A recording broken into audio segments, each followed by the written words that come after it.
nightclub in Orlando. It's devastating, and it's something I wish no one had to go through.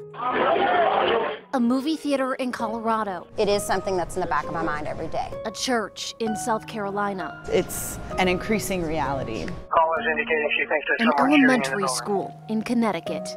I think those could be my kids, my students. That's when it gets you. An FBI study looked at 160 active shooter incidents in the United States between 2000 and 2013. In those cases, 486 people were killed, more than 500 wounded. He's in the classroom. Shootings became more frequent the last 6 years of the study. The suspect is down. In 21 active shooter incidents, unarmed citizens successfully restrained the shooter. Here's what I want. Jesse Walker runs River City Self-Defense in Louisville. He teaches people what to do if they're face to face with a killer. They don't get to wait for, Superman to swoop in and help them. Inside his training center, We've been running and hiding since we were kids, right? We were taught to do that. he's teaching students to tackle, beat, and disarm. I hope I never have to use these skills that we're learning. But if the situation were to come up, you have them in your hip pocket.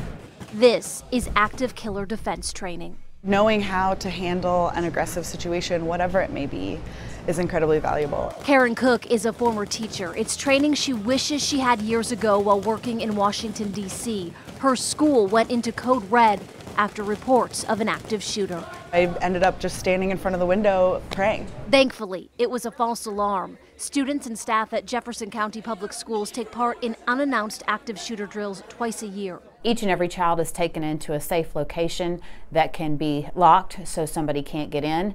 The lights are turned out. Everyone is told to remain quiet. The schools also only have one entrance people use during the day, and all visitors must sign in. Stephanie Capisser is a preschool teacher in Louisville. My #1 priority are those babies and making sure they're safe. She, her husband, and son all take self-defense classes. As a society, we think that happens somewhere else, or it will not happen here. But the people in Orlando, the people in Newtown, the people in South Carolina, they didn't think it was going to happen at their place either. Let them know that you're trying to help. Walker teaches his students to evaluate the situation, find the closest exit, determine if you can get there safely, or find a place to hide. If you can't and don't have a gun, take charge. Moving that line of fire out away from the targets. If you do have a gun, Walker says make sure you think before you shoot. Do I have a good shot? In all the chaos and in all the movement, am I going to be making things better or worse? The Department of Homeland Security says if the shooter is at close range and you can't get away, your chance of survival is greater if you try to take the shooter down.